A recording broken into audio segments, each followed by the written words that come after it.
Hello guys! Magandang hapon sa inyo lahat. I am Chino Rodriguez, Mama Security Channel of Faith Ozo at Ariel. So ngayong hapon na to, tignan natin ano kayang sabihin ng ating mga gabay. So this is the monthly gabay for the month of June 2026 for the sign of Capricorn. So Capri, welcome to my channel. Ano kayang messages, advices ng spirit guides ang ating masasaga for today's video? Kaya na kayang energy at kaganapan sa buhay ng mga Capricorn ng ating mga hagilap. So guys, once again, this reading is a general reading lamang. Hindi lahat makaka-resonate. Kunin lang ang makaka-relate sa inyo and comment down below kung kaninong energy ang ating nasagap. Because don't forget to like and subscribe my channel and hit siya for more videos update. Maraming salamat sa mga walang sawang pag-support sa aking channel, lalo-lalo na ang skip ng ads na way pagpalain po kayo ng Diyos at may kapal, siksik, liglig, nag-uumapaw na biyayang manumbalik sa inyo. So let's see guys, what is the messages, advices ng ating angel spirit para sa ating mga kapatid na Capricorn. So let's see and watch this. Angels, let's give an information po. Ano kayong sabihin ng ating mga baraha? Okay, there's a Three of Wands. Awaiting for a result, waiting for a shift. So may mga resulta na maaaring dumating na. No, may mga hinihintay ka ba paper documents? There's a possible na dumating na. Makuha mo na. No, may mga hinihintay ka travel. No, there's a possibility na makakalis ka na. And there's the lovers, connected with your love life. So, ibig sabihin nito, kung may mga hinihintay ka information regarding for legal matters, na pagdating sa inyong dalawa na person mo, there's a possible na makuha mo na, no? Yung documents, no? Marriage contract or something, annulment, no? So, let's see here. Because there's an Empress card for a revert, no? Self-love, self-care. So, may mga bagay na maaring makuha mo na. No, may mga bagay na magbubukas sa panibagong eksena para sa iyo. So kailangan mo lang daw self-love, self-care, alagaan mo at mahalin mo yung sarili mo. There's a new beginning coming in. Additional messages. And of course, there's something guys with a Nine of Cups. No, there's an offer. No, may offer daw dito na paparating sa iyo. No, it's a proposal, promotions, email messages.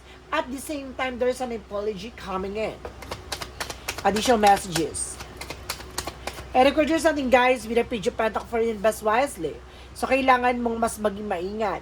No, sa mga plano mo, sa lahat ng bagay na gagawin mo, no, there's a possibility na maaaring ma-manifest mo to, makuha mo to. And of course, there's something guys with a Nine of Pentacles, there's a potential for abundance. No, may potential ka para maging malago. No, maging masagana ang iyong finances. No, gaganda ng takbo ng pagkakaperahan mo. What is the Three of Wands? The Three of Wands represent guys with a high for something in education.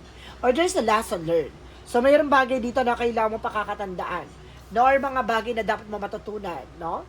About sa spirituality. So, there's something beliefs, paniniwala. Or may mga bagay dito pinaniwala. So, let's see what is the Three of Wands. No? And of course, something in a trouble, information na maaaring paparating with a hyphen. No? I feel talaga meron ditong result. No? About sa marriage. About sa annulment. No? With a hyphen. No, mayroong bagay dito na maaring information na maaring dumating. What is the lovers? Represent what? And there's a King of Pentacles. Now, being secure. And you are also supporter, provider with your family, with your person. No, and of course, kailangan maging secure ka sa sarili mo. Slow and steady. What is an Empress card? Empress card represent with the Tower moment. There's some major changes coming in. Na may pagbabago na maaaring maganap sa situations mo. Na maaaring meron ditong renewal. Na maaaring magkaroon ng panibagong eksena. Or meron some of you guys, no, maaaring magpapagawa ng bahay. There's something renovation. Or maaaring meron ditong panibagong relasyon na maaaring magbukas dito. No? Merong a partnership, live-in, no? And of course, there's an Empress card. The Tower moment represents something in your beginning. The Knight of Cups represent with the Six of Swords. There's a transition. Na may offer daw dito na magdadala sa iyo para magbago ang iyong position at ang iyong sitwasyon. Now, it's either promotion, proposal, or there's something, guys, na magdadala sa iyo ng a changes and development. What is the Page of Pentacles? Represent with the King of Cups. Your person is very devoted. O maaaring very devoted ka cross-watcher out there. Na maaaring napaka-devoted mo with your person, na may mga bagay ka dito na maaaring ma-manifest mo na. Makuha mo na. What is the Nine of Pentacles? Represent with effort. Just being mature and being grounded. So you have a potential, guys. May potential ka para maging malago. No? Para maging masagana buhay mo. No, nga lang, may mga tao sa paligid mo, no, na may mga achuchuchu, no, there's something para na parang, kumbaga, nagdidictate, no, nagsasabi, or maraming opinions, gossip, na maraming mga marites, chismosa, pakilamera, na maaaring nasa paligid mo. Let's see. We don't you once in the Hierophant, represent what? Represent the Seven of Swords, there's a sneakiness, no, there's a cheating lying on you. So, meron talaga ditong about sa annulment or something, a divorce. No, about sa Seven of Swords, something lying, cheating. So, may kasinungalingan taglay. No, meron ditong pambubudol sa eksena. No, may resulta na. What is the Lovers? Because the King of Pentacles represents the King of Wands. So, there's a vision. Na may mga bagay parang unti-unti mo makikita, masisilayan yung changes and developments sa situations mo regarding sa yung person. And there's a Seven of Wands that protections are protected. O kailangan mo protection at pangalagaan yung grounds mo and even your territory. So, kailangan mas maging aware ka. Mas maging maingat ka. No, let's see what is the Nine of Cups because the Six of Swords. Represent what? Represent the Four of Swords. Something rest. So, kailangan mo na sa patapahinga. No, maaaring nag-overfatigue ka. No? Maaaring may mga nararamdaman ka dito na kung ano-ano. No? Sleepless night, anxieties, worries, overthinking. So, huwag ka tumatanggap ng paggaling-galing sa ibang tao with the Nine of Cups. May offer sa'yo. What is the Page of Pentacles because the Nine of Cups? The King of Pentacles, the King of Cups. There's an Eight of Cups, something moving forward. So may mga part dito na maaaring makaka-recover ka na makaka-move on ka na hindi ka na makakabangon from the situations. What is the additional messages now? And there's a Three of Cups for celebration coming in. So may mga celebration talaga na maaaring matamo mo dito. No, may potential ka para maging malago and you are also mature enough. And you have an authority to change your life from the fullest. No, kaya mong baguhin yung sitwasyon mo, kaya mong panindigan ano man yung bagay o position mo, meron bagay na magdadala sa iyo ng tagumpay. What is additional messages? No, additional messages tayo. Na pagdating naman tayo sa outcome. For the outcome, let's see. There is a Page of Swords, something spying, looking, watching at you. So, meron daw nag-i-stock dito, guys. Na mag-ingat ka, no? Meron dito parang, kumbaga, there's a stalker. Or maaaring meron ditong, kumbaga, mag-ingat ka, parang meron dito susubukan kang budulin, lokohin. And there's an Ace of Cups, something in new love coming in. So, meron talaga bagong pag-ibig na paparating sa'yo. Maganda ka. No, itong tao na to, very secure, very visionary. No, and there's something a Knight of Swords, something anxiety, sleeplessness. Sabi ko na nga ba, na nagkakaroon ka ng anxiety, sleeplessness dito. Protection naman yung sarili mo. No, and there's something, guys, with a Knight of Wands for something perseverance, so kailangan mo magtiyaga. No, continue what you're doing.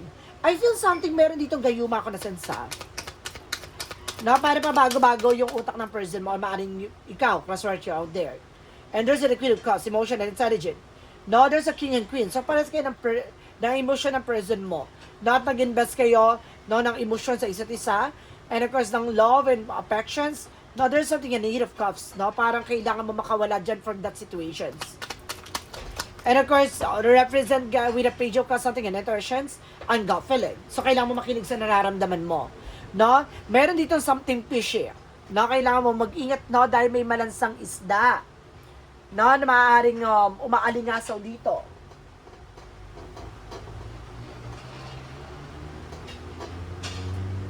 So, let's see, guys. What is additional messages tayo pagdating sa finances and career, love life, at kalusugan?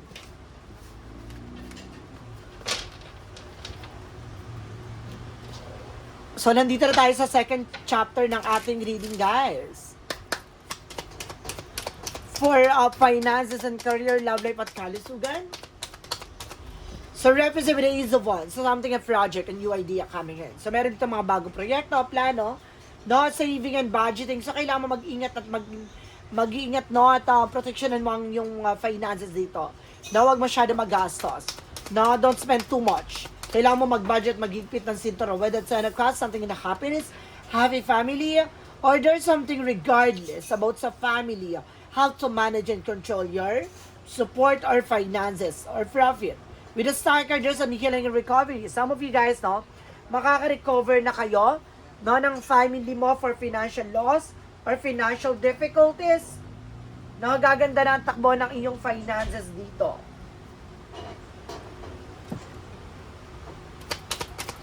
Let's see what is the legal messages. And if there's something guys with the setup, so with the sabotage, ibig sabihin may sumasabotay sa inyo. No, there's something betrayal. No, mayroon tumatrader sa inyo dito.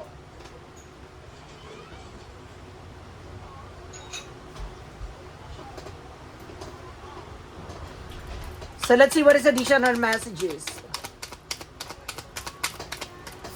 And there's a Queen of Swords with a clear the boundaries. So kailangan mo linisin ng mga nasa paligid mo, ano? Kailangan maging aware ka. No, maraming toxic and negative sa paligid mo, especially with your family. So let's see, pagdating naman tayo sa iyong love life. So there's an out of so with the success driven. So may mga bagay na bibilis ang takbo ng situations. No? Bibilis na raw ang mga kaganapan sa buhay mo, sa love life. No? Baka may mga bagay na magsasucceed kayo ng person mo. And there's an temperance with something of perfect timing. This something divine intervention. Paalala sa'yo ng ating divine. You need to pay attention. So, kailangan mas maging aware ka, no, sa mga tao sa paligid mo with the chart card, no? There's something, an action moment. Magkakaroon na raw ng changes sa development, no? Pagdating sa person mo, no? Ibig sabihin dito, mararamdaman nyo na yung pagbabago, na malayo na kayo sa dating kayo, no? There's a justice card, there's something, a karma coming in. So, meron ditong a good karma. And the strength with the confident, lakasan nyo lang loob nyo, maging matapang kayo ng person mo. There's a lot of major arcana. Nakita niyo yan? Puro major arcana, oh. So, pinapakita talaga na there's a solid bond. And that's all one. So, there's a choices. Piliin nyo lang yung mga taong pinagkakatiwalaan nyo. Napakatibay at solid yung dalawa na person mo in fairness, ha.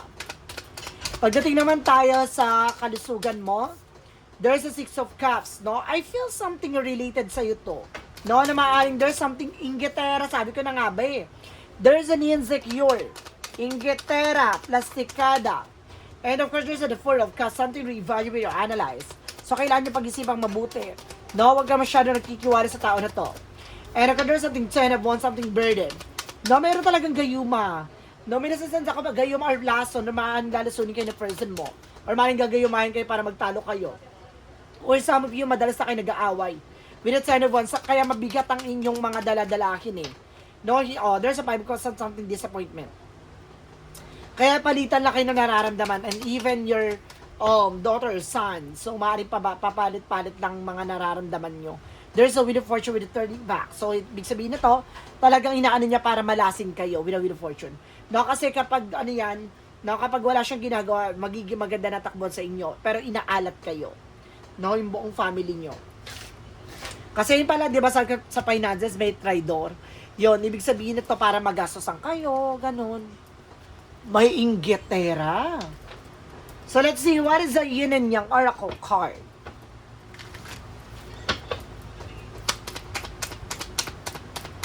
For Yin and Yang Oracle card represent, guys, with a regret, doubt, and fear. So, meron dito mga doubt and fear, guys, ha?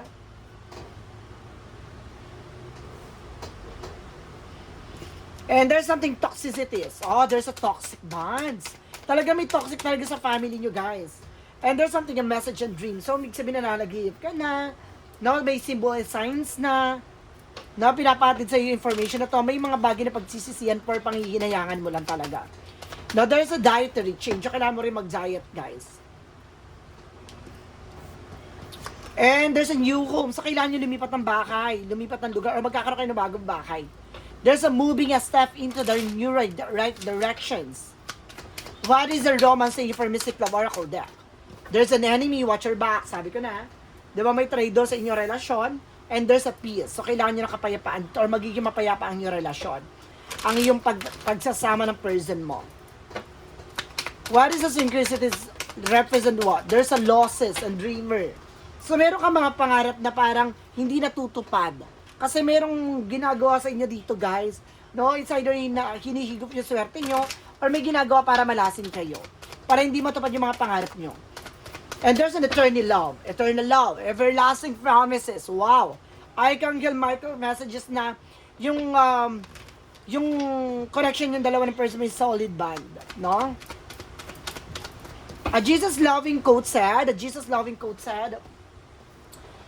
He that believe on me, the works that I do shall he do, also and the greater works that this shall he do, because I go to my Father. So, sinasabi dito, no, kung naniniwala ka sa mga bagay or salita, no, na sinasabi mo na maaaring magagawa mo or mapagtatagumpayan mo, kung yung mga bawat ginagawa mo ay kumbaga kaloob ng Diyos, magtatagumpay ka dyan. No, at magsasucceed ka dyan, ibibigay sa iyo mga bagay na karapat-dapat para sa iyo. So guys, this is something a monthly gabay for the month of June 2025 at 26 for the sign of Capricorn. So Capri, maraming salamat for this wonderful reading. So once again, this reading is a general reading na lahat makaka-resonate. Kunin lang ang makaka-relate sa inyo. And comment down below kung kaninong energy ang ating nasagap. And because don't forget to like and subscribe my channel and hit the bell for more videos update.